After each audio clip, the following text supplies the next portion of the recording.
So to hopefully make this a little bit more concrete, I thought I'd just go through the steps of, again, answering a different kind of research question to make this hopefully make sense a bit more. So let's say, using this example that I've used a couple of times now, that our research question is looking at what the most effective way of studying is. Should you study, should you kind of revise your notes, make summaries all throughout the semester, or is it more effective to study right before the final exam? So in this instance, our research hypothesis might be that repeated weekly study all throughout the semester will result in better final exam performance compared to a solid block of studying a week before the exam. Our study design might be an experiment, so we can randomly allocate people to conditions. Our independent variable is going to be type of study. It's a nominal variable. It's those distinct categories, two distinct categories. And it's got two levels or two categories of that independent variable. There's the weekly study condition group versus the block study condition group. And it's a between subjects manipulation of that independent variable because I've got two independent groups, two separate groups of people. One lot of people who did the weekly study and a completely separate lot of people who did the block study.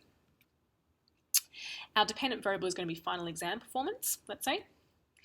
And our subjects here, our particular sample, is going to be 100 students in total, half of whom are randomly allocated to the weekly study group and half of whom are allocated to the block study group. So we've got random allocation to conditions, we've got experimental control.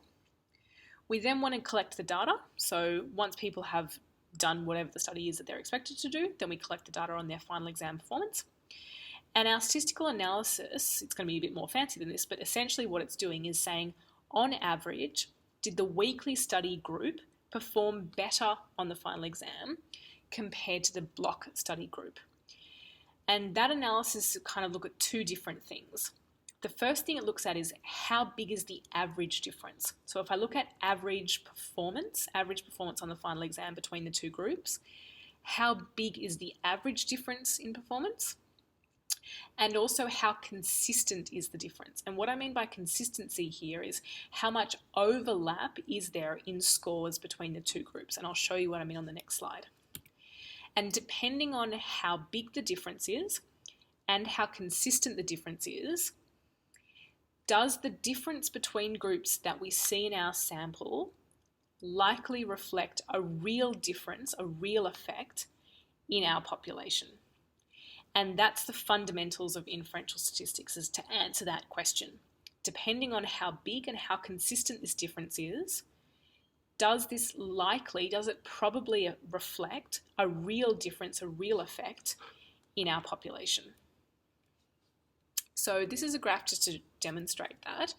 Let's say we've got two different groups here, which is our block study group and our weekly study group.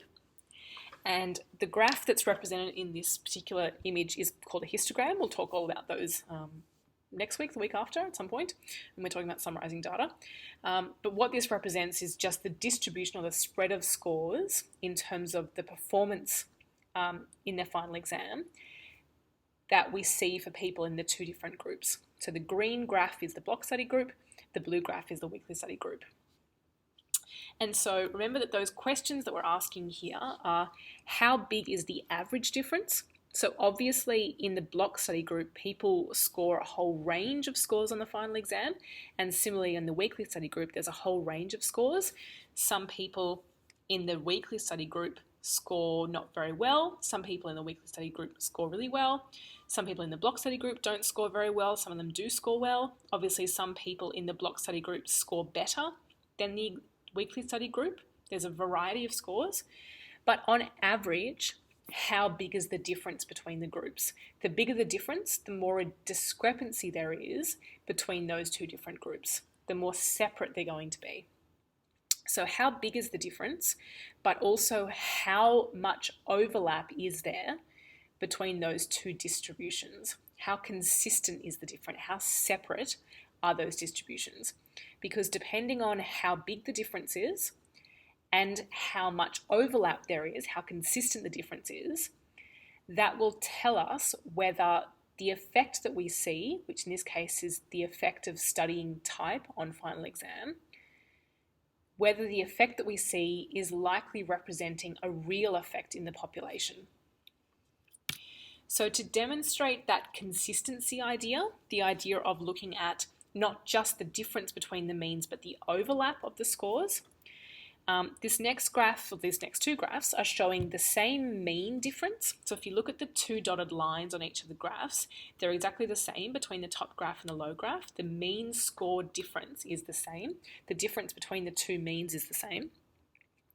But you can see in the top graph, there is a lot more overlap between the two different normal distributions, between the green curve and the blue curve. There's a lot more overlap compared to the bottom graph. In the bottom graph, they're much more distinct. So the top graph has a less consistent difference. There's more overlap, there's more variability, whereas the bottom graph has a more consistent difference. There's less overlap, there's less variability. So the results of our statistical test look at both the difference between the means, but also the variation in scores, because both the difference between the means and the variation in scores will give us information about whether there is likely a real effect of this independent variable in our population, whether there's a real effect of studying pattern or studying timing on your final exam performance in the population. Alrighty, that's it. That's all the important stuff that I need to talk about this week. So in conclusion, we talked about a bunch of definitions. So the distinction between samples and populations, the distinction between a statistic versus a parameter, the distinction between descriptive and inferential statistics. We also talked about different kinds of data, different kinds of measurement of variables. So there was a distinction between quantitative, that numeric type property variables, versus qualitative, the more descriptive type variables.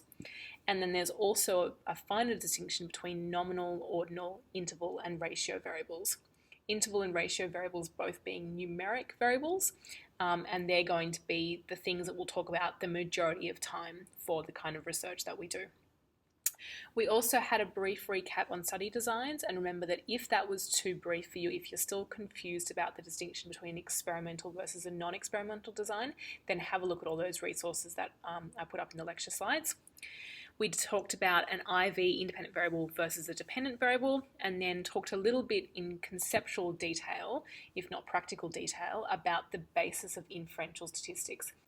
All right, that's it. Good job on getting through it all. I will speak with you guys next week.